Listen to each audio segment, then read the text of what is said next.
All right. Welcome everybody. I appreciate everybody joining in the meeting. I'm going to do a quick introduction about the competition, and then we'll let the competitors wow us with their credit union knowledge and abilities. So, just real quick, the CUaware Protégé Competition is an opportunity for Mountain Credit Union to recognize the value and potential in rising professionals under the age of 35, also enhance chapter programming and credit union interest, reinforce the cooperative principles and credit union philosophy, as well as show our commitment to investing in our future credit union leaders. Thank you all for agreeing to be a judge or a viewer for our internal Mountain Credit Union Level 2021 CUaware Protégé Competition. Judging will be based on the following criteria: knowledge, 45% for ability to communicate, 20% for personality, and 10% for professional appearance. One nominee per league affiliated credit union will go on to compete in the chapter level competition on Thursday, December 17th at 11 a.m. There, each credit union's nominee will compete in the same process today, which consists of a standard essay and a 5-minute oral presentation from a range of predetermined topics. After that, one winner from each chapter will go on to compete for the 2021 Protégé title. In addition to presenting their oral presentation, league level competitors will compete with a proctored exam, further testing their credit union knowledge at the league's virtual launch conference in February. Today, our competitors include Josh Farmer and Melissa Cameron, and each participant will introduce themselves as part of their presentation. And the 5-minute clock will start as soon as they're ready. There is a time box on, I think it's part of the 45% category for ability to communicate, and I will give you that score to enter into that box based on the time that I'm keeping on my end. So we'll let Josh go first, and you can share your screen when you're ready to start the timer.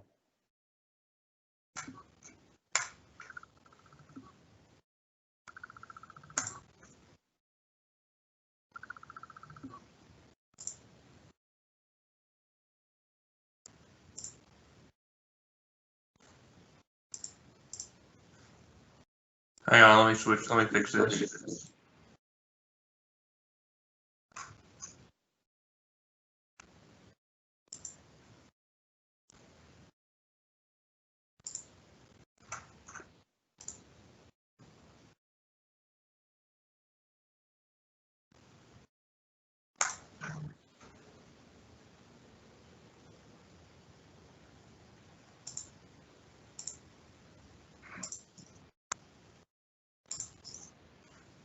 Can you see that? Yes. All right. So I'm ready when you are. All right. And go. So my name is Josh. I've been working with Mountain Credit Union for about a year cumulatively now, not all back to back. I started out as an intern 2 summers ago and worked in IT this past summer, and now in lending, working on mortgages.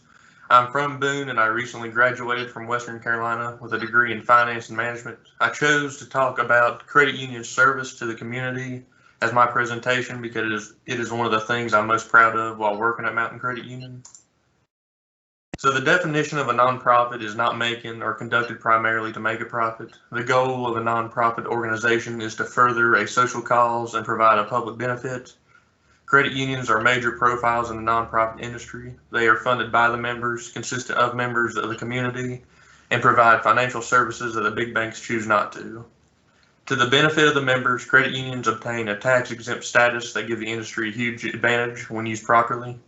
With the tax-exempt status, credit unions have the ability to provide higher deposit rates for every member due to this one less expense. Along with passing the advantages down to the members, credit unions and other nonprofit organizations have access to grants that the for-profits are not eligible for. Recently, this year, many credit unions applied for grants due to the effects of the coronavirus. The NCUA provided $3.7 million in grants to help credit unions during these times. Since the credit union is owned by the members, these financial institutions have a duty to work for the members, providing services that the consumer can't find elsewhere. This responsibility creates a demand for credibility throughout the industry, molding a financial institution that is for the people of the community. So community members have access to all the pros of a credit union. As long as they live, work, or worship in the county, they meet the eligibility requirements to open an account and receive the benefits. Credit unions can use their nonprofit status to have higher deposit rates, which every member will use. If they choose, they can take advantage of the lower interest rates on loans that many credit unions can offer. Their bank counterparts strive to make bigger profits for their investors, so the banks will set low deposit rates and high interest rates on loans to maximize profit for the company. This perspective does not put the community's best interest in play. Rather, it takes advantage with strategies and sponsorships. What you can find in the credit union industry is local service. The employees are members as well, taking an ownership stake once they open their account. Any new member can look across the teller lines and into offices and see people of the same community who have the same goal with their finances. While the credit union operates for the people, it does not have to be ran like a business. It does have to be ran like a business to survive and expand. The credit union is not a charity, even though a majority of institutions provide many charitable donations to their community. Credit unions provide account services to the members that benefits them, but will help fund the credit union as well. Products like overdraft protection keeps the member protected in situations where they need to make a purchase, but don't quite have the funds in the account to cover the whole cost. So the credit union steps in, allowing members to finish the transaction that may have went towards groceries, gas, or other necessities. While all these products are voluntary and not forced, the credit unions will charge a flat fee in most occasions for this service. To be able to withdraw up to $500 in most financial institutions in one transaction for a small fee is serving the member in a difficult situation. Where the credit union falls behind the banks with a huge number of assets comes into play with the financial products they can offer. Credit unions do not have the size and the funds to provide the same number of financial products, loans, and deposit accounts with the same requirements the banks can meet. On the other hand, though, credit unions can offer personalized financial products that over 95% of the community can use. Since the nonprofit financial institutions are built by the community, they will provide services for the community. Credit unions are truly a local service. Deemed as the small business of the financial world, the community members are the big beneficiaries. Credit unions are ran by citizens of the same community, have the same needs, and make decisions to benefit the 99%. The markets the financial institutions serve see the amount of branches in the buildings for the major banks and choose them for that convenience. The biggest secret in the financial industry is the shared branching network. By allowing members of other credit unions to make basic transactions and others, the network is way bigger than any amount of branches from the banks. This shared network provides a service to members of other communities who may be passing through, taking away a big advantage from banks who advertise the amount of locations. There are no membership tiers in the credit union industry, nor stockholders either. Once somebody opens their account, they have just as many rights and voting privileges as the members with the highest deposits. Most credit unions also provide financial literacy assistance throughout their website, mobile apps, or in-house. Another feather in the cap for the credit unions as they are built to build the member up, work with them, and not take advantage. Personalized assistance by offering services that betters the member situation and being provided service by your neighbor who is affected by the same things. Credit unions provide a service, have many advantages that can help them thrive, and is operated for the good of the community. And that's all I got. All right, thanks, Josh. Does anybody have any questions for Josh?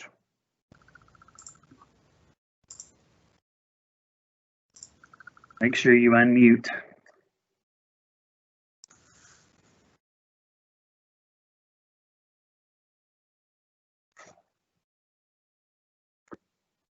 All right, hearing none, let's move on to Melissa. Melissa has some technical challenges to work through, so we're going to do the best we can with what we have to work with, but she's going to be really, really close to the microphone while she's speaking. All right, go ahead and set yours up and then let me know when you're ready. Okay, can everybody hear me really good? Yeah. Yep, I can hear you. Okay. Yes.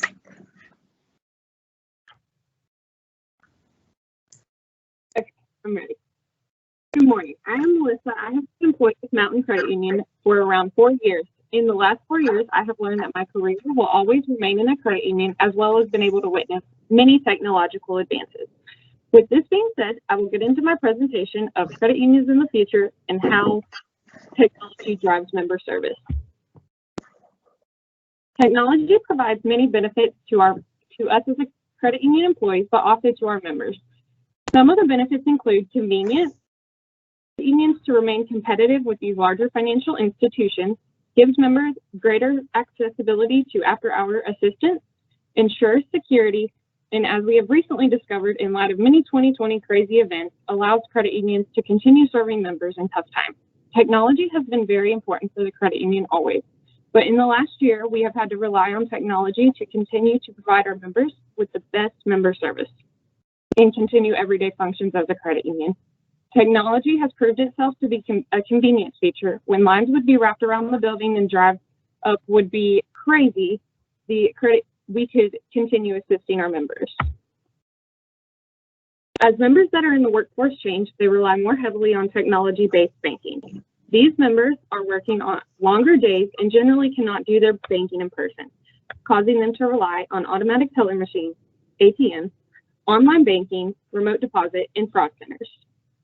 With that being said, the younger generation is in the workforce more so, and they don't want the personal service. They don't want to see people. They want the online banking. They are generally working as waitresses or at the grocery store, and they don't have time to stop by the branch. They want to go to an ATM and be able just to make their deposit, and they don't want to have to speak to us or have to deal with us just because they're tired, they're wore out.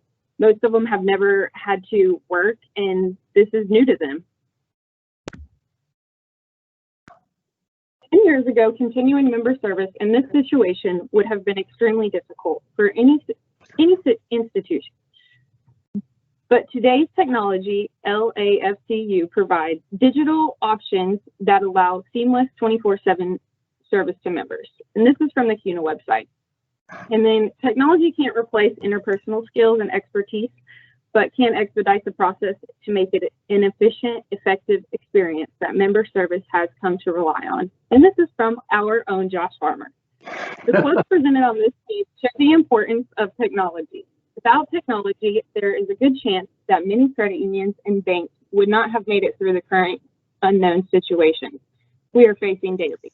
I strongly believe that 2020 has been a test to us as a credit union we are passing. Our credit union has made many changes and evolved with times rather than being stuck in 2019.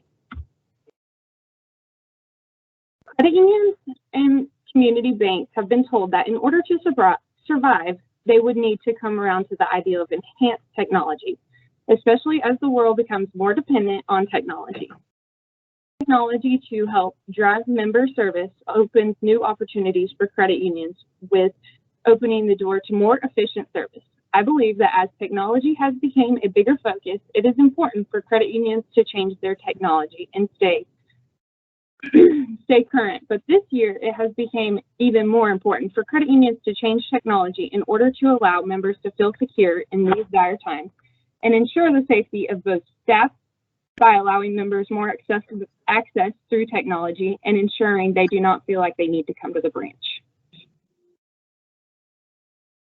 In order to take steps to being more open to technology and really realizing how it will affect the members as well as the staff, there has to be someone to say that change is needed. Change can allow our members to feel more secure in us as a financial institution and receive faster answers to questions. Change can help us with keeping up with the world as well as attracting younger, lifelong members.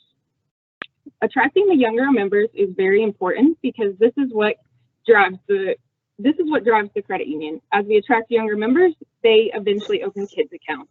This keeps the credit union afloat. Technology allows members to have everywhere access, eliminating the fear of moving away.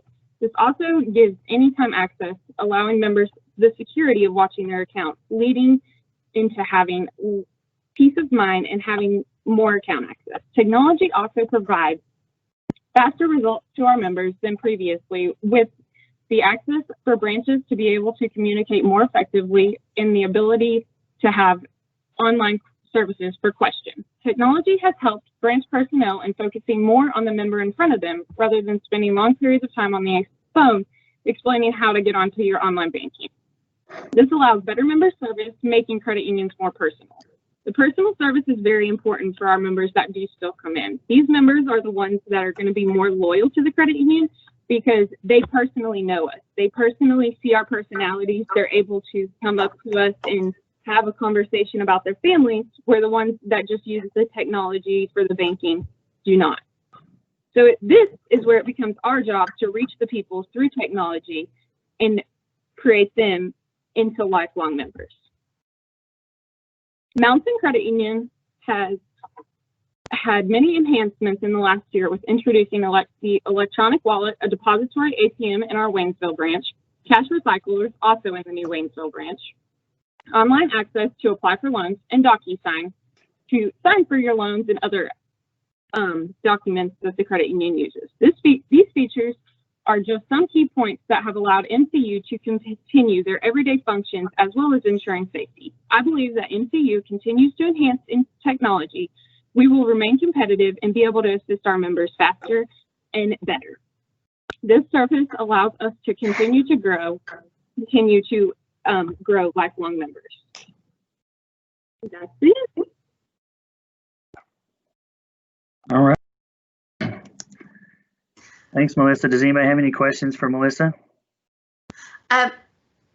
Was it due to the situation that we couldn't see Melissa during her presentation? Right. Okay. That was. Sorry, I had really close to the camera. Okay. And okay. That was also because of the sound or the microphone. Okay. Yeah, I hated that we couldn't see her during it, but that's just that's the joy of having to do this virtually. Okay. All right. How will the big competition be done? It will be virtual, of course, but we want to make sure. Mm-hmm. Would everybody be standing, or do you know their competition? Go through the chapter. Oh, the chapter level. Yeah, and then it'll be a lot of. It'll be the very same thing. Yeah. Okay. Yeah, and then when it goes to the next level. Yeah. Yeah, we'll make sure we'll make sure that they're set up and ready to go. Right. To show, to give a good showing for sure. Okay. Well, So, I have a question. Sure. You have actually been on the front line during the time that we had the lobby closed, and as we have had to increase our e-services to our members. How do you think that affects the rapport with our members and you guys? That was for Melissa. I really think it's benefited our members, and a lot of members are honestly still really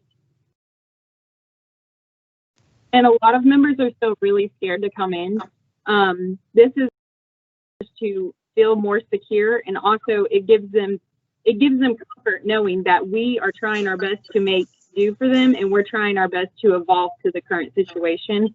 A lot of our members here in Inca are older, so honestly, it's best that they don't come out, and we try our best every day to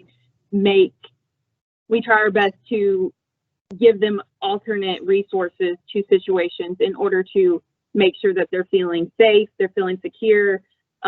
We had an older gentleman, he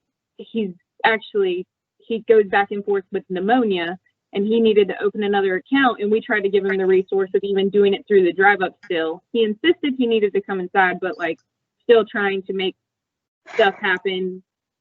And he's currently a member with us anyway, so we offered to let him open the account, drop off what we needed, and then come back and sign the paperwork once we were done. That way he wasn't here for a long period of time.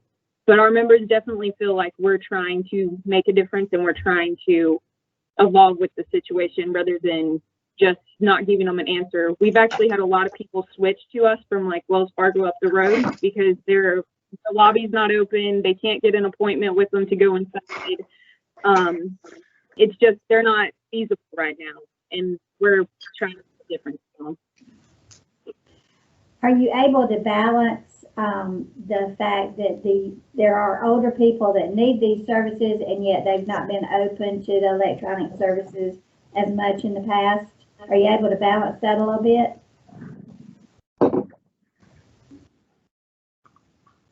Honestly, a lot more of the older people I've spent many hours on the phone here lately trying to walk people through online banking because they don't want to come in to check their balances. They want to be able to see their accounts and print out their statements. So I've honestly, at least once a week, I feel like I spend 20, 30 minutes trying to walk somebody through online banking. And no, it's not always the most convenient because sometimes we'll be busy, but it makes a difference to that member. Whenever you hang up with them, they're like, thank you so much for working with me. Thank you for having the patience to deal with me. So it does make a difference to our members, and the older people are trying to come around to the online. Thank you. Melissa, I had a question.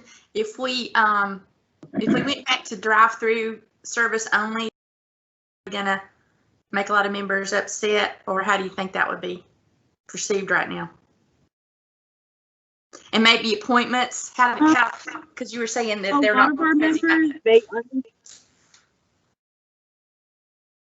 Go ahead. I think a lot of them aren't really crazy about drive-up only service, just because they feel like it's not as personal, or feel like, because a lot of people want that face-to-face interaction, and the only time you get that in the drive-up is really through our first lane, which is the window. So I feel like ones that need that connection, or feel like they need to sit down and speak with somebody, they would appreciate the appointment. I think a lot of it with Wells Fargo and like the bigger institutions is they can't get a hold of anybody to make an appointment. They say they go over there and they sit outside and nobody ever comes to open the door for them and they have an appointment. And some of it, some people might be fluffing some of it, but I feel like just us actually answering the phone, making sure we're making those appointments and sticking to those appointments, that would be the most important thing. Okay.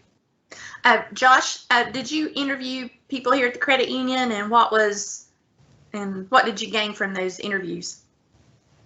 Well, I got most of my, I got most of my stuff just from the internship experience and asking questions from Mike a couple summers ago, and then with Jared this past summer, and then with Tanya now. I just most of it was from experience from what I've had so far, because I like asking questions, so I just use the questions I've already asked to help build up my presentation. Okay. I have a question for Josh as well. As a recent college graduate, you were talking about the not-for-profit credit union.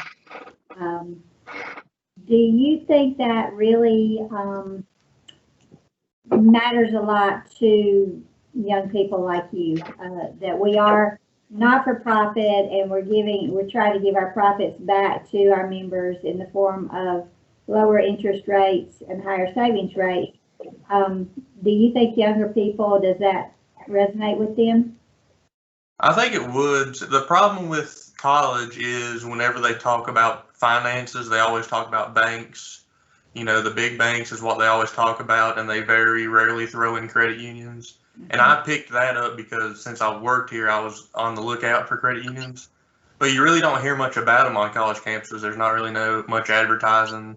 I saw a couple credit union advertisements at the basketball games on the back of T-shirts, but they really don't talk about it on campus. But I feel like the students would be encouraged by what the credit unions do, and if they knew about it more, then they would be more willing to go to the local branches, and at the very least shared branch if they have credit unions back where they're from.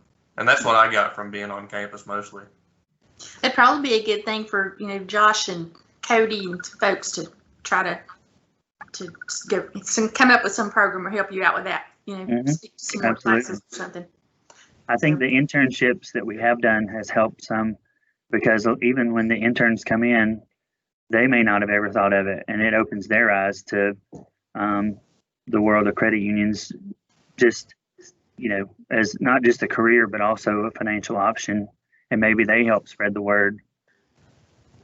I guess this might be a question for Josh and Melissa, but like Dana was saying, we hear from all these marketing studies that the younger generation wants to know that we're making a difference in the community. How do you guys think about that personally? Does that matter to you? Or would it matter with you where you had your accounts, or? Okay, I guess I'll go first. So I think now is like the culture is shifting towards giving back and what the company does. How they everybody's big on recycling, how they treat the community, and I feel like that kind of falls into the hands of the credit union because they give back to what the consumers want. They're wanting companies to take action and be active, and credit unions do that. But I feel like growing up, going through high school and college, banks were always the default setting. When you talk about finances, it was always defaulted to banks. And I didn't really even know about credit unions till I started working here as the internship. And then I realized how much we do and how big it actually is. So that was my take on it. I have one more question for both of them. Just briefly. Personally, in my opinion, That was for both of them. Go ahead. Yeah. Go Go ahead, Melissa. I think giving back feature is really important. Personally, I'm all about the volunteer work, and I like seeing that the place I bank and I do that I call my financial institution is giving back and making a difference in the community. But like Josh said, every time in high school somebody was coming in, it was like TD Bank, Bank of America, Wells Fargo. It was never the credit union aspect. In personal finance, I learned about big banks and how shareholders and everything like that. I never learned anything about a credit union until, like he said, I started working here. And quite honestly, before I started working here, I thought credit unions were just for loans. And I've actually educated some older people on that since I've started working here, because they're like, I'm changing my financial institution. And I'm like, well, we're a credit union. You should come see us. And they're like, yeah, but I don't need a loan. I need somewhere I can keep my money. Mm-hmm. So I think, like Josh said, that if people knew what all we did, had an understanding of it, we could attract the younger generation more so, because a lot of them they're all about the charity. They want to see people give back. They're not as snobby as people think they are. And a lot of them, they have lower paying jobs, where big banks are going to fee them to death, where we're not. So if they had knowledge of it, I feel like they would be more driven to a credit union. I'm gonna say one thing right now, not biased towards either person, but you both did so much better with the questions and just having your opinions than you did. I'm serious. It's more from the heart. So I just wanted to put that in there. Well, hopefully, although you didn't get to see during their presentation because of the screen share, that you've got to see a little bit of their professionalism and personality in the Q&A. So, Dana, Did you have one more? I do have one more question for both of them. I'd like to know what you feel are the positives of a credit union career versus other financial institutions or even other businesses such as manufacturing or things like that. What are the positives about a credit union career? See, I went first last time, so Melissa can go first this time.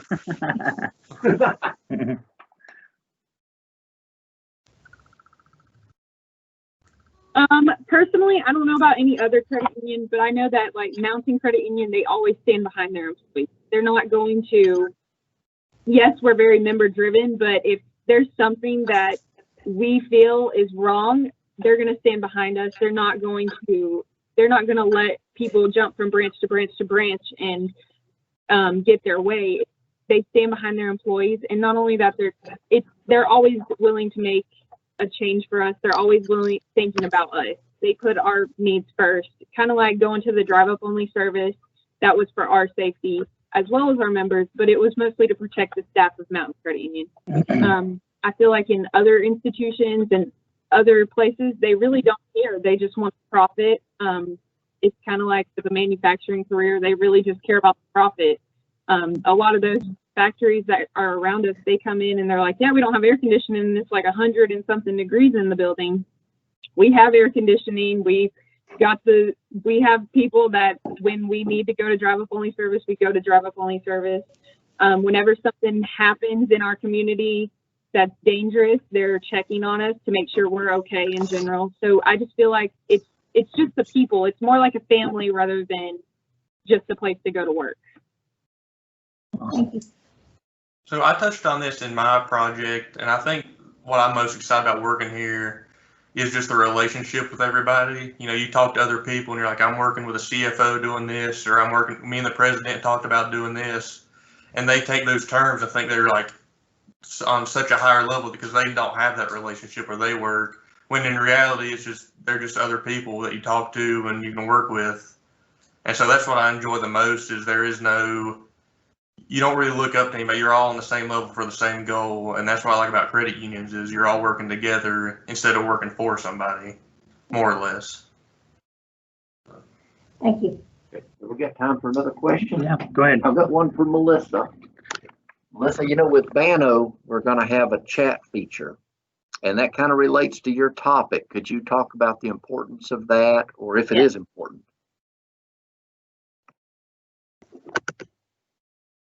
I really feel like that is an important feature, mostly because if you, which I'm not sure if you see the circulation of the emails that go through the help desk or anything, but those emails a lot of times come in after hours, and then we come into like 20 voicemails from that person about how they didn't get helped immediately. They've been trying to reach out to somebody all night for their online banking.